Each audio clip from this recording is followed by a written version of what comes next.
तो आज हमारे सामने जो सामग्री है वो एक कहानी लिखने का प्रॉम्प्ट है।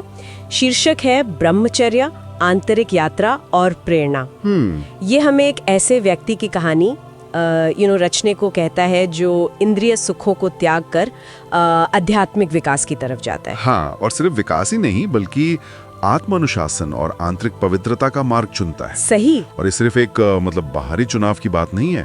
प्रॉम्प्ट इस पर जोर देता है कि कहानी उस व्यक्ति के अंदरूनी सफर को दिखाए। अंदरूनी सफर जैसे उसके संघर्ष, उसके सामने जो प्रलोभन आते हैं, वो समाज से मिलने वाला दबाव, हाँ वो सब, और साथ ही उसे जो गहरे आध्यात्मिक अनुभव हासिल होते हैं वो भी। ये एक तरह से पूरी आत्म खोज की यात्रा है। बिल्कुल। और एक दिलचस्प बात ये भी है कि कहानी किसी भी जमाने में हो सकती है, आधुनिक या प्राचीन। हाँ, ये छूट दी गई है। पहली बात तो यही लगती है कि ब्रह्मचर्य को यहाँ सिर्फ त्याग के रूप में नहीं देखा जा रहा। नहीं, बिल्कुल नहीं। इसे आध्यात्मिक विकास और आंतरिक शुद्धि का एक सक्रिय साधन माना जा रहा है। अच्छा। और अगर कहानी के तत्वों को देखें तो प्रॉम्प्ट दो मुख्य आयामों को उभारता है। एक है व्यक्ति का आंतरिक जगत, मन के अंदर की दुनिया। हाँ, जहाँ उसके मन में वो कश्मकश चलती है, जहाँ उसे लालच घेरते हैं, लेकिन वहीं उसे वो आध्यात्मिक ज्ञान या सुकून भी मिलता है। और दूसरा आयाम है बाहरी दुनिया, मतलब समाज उसे कैसे देखता है, क्या दबाव डालता है उस पर, और वो व्यक्ति दूसरों के लिए कैसे एक मिसाल या प्रेरणा बन सकता है, ये भी। हाँ बिल्कुल, ये दोनों पहलू जरूरी हैं, आंतरिक भी और बाहरी भी। यानी ये सिर्फ अकेले में बैठकर साधना करने की कहानी नहीं है।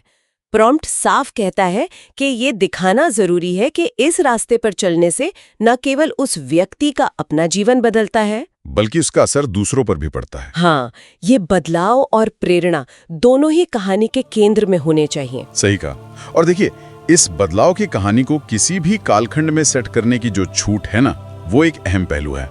कैसे? मतलब क्या फर्क पड़ता है?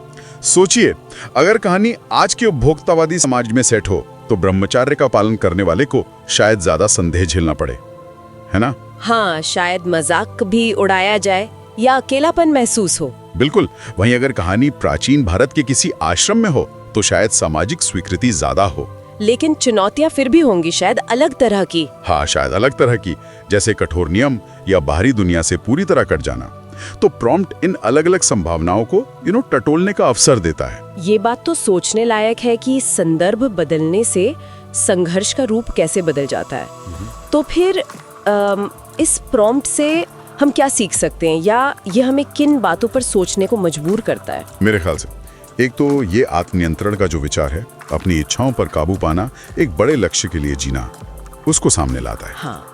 और साथ ही ये व्यक्तिगत विश्वास और सामाजिक अपेक्षाओं के बीच का जो एक हमेशा से चला आ रहा तनाव है, उसे भी दिखाता है कि समाज कुछ और चाहता है और व्यक्ति कुछ और चुनता है। हाँ, अक्सर समाज चाहता है कि हम एक तय ढर्रे पर चलें। हाँ। लेकिन जब कोई व्यक्ति अपनी गहरी आंतरिक पुकार सुनकर अलग रास्ता चुनता है तो क्या होता है? ये प्रॉम्प्ट इसी सवाल की पड़ताल करने को कहता है। और ये भी दिखाता है कि एक व्यक्ति का निजी चुनाव, चाहे वो कितना भी व्यक्तिगत लगे, उसका असर उसके आसपास के लोगों पर जरूर पड़ता है। सकारात्मक या नकारात्मक, कुछ ना कुछ असर तो होता ही है। तो संक्षेप में कहें तो ये प्रॉम्प्ट हमें ब्रह्मचर्य की अवधारणा को महज एक धार्मिक नियम की तरह नहीं, बल्कि ये गहरी मानवीय प्रतिबद्धता, उसकी जटिलताओं, उसकी चुनौतियों और उसमें छिपी जो परिवर्तनकारी शक्ति है, उसके रूप में देखने का नजरिया देता है। बिल्कुल, ये विषय वाकई कई परतों वाला है और सोचने पर मजबूर करता है। सही कहा। और इस पूरी चर्चा से एक और परत उभरती है जो सोचने लायक है। प्रॉम्प्ट सीधे तौर पर एक पुरुष, अ मैन, की कहानी लिखने को कहता है। हाँ, ये मैंने भी नोटिस किया। तो ये सोचने पर मजबूर करता है कि यदि यही रास्ता चुनने वाला मुख्य पात्र एक महिला होती तो कहानी में क्या फर्क आ सकता था? अच्छा पॉइंट है। उसके आंतरिक संघर्ष। हाँ, आंतरिक संघर्ष, उस पर आने वाला सामाजिक दबाव, उसकी प्रेरणा देने के तरीके, इन सब में क्या फर्क होता? खासकर जब हम आधुनिक और प्राचीन समाजों की महिलाओं से जुड़ी अलग अलग अपेक्षाओं को ध्यान में रखें। बिल्कुल। तो ये एक ऐसा विचार है जिस पर श्रोता खुद आगे सोच सकते हैं, मनन कर सकते हैं।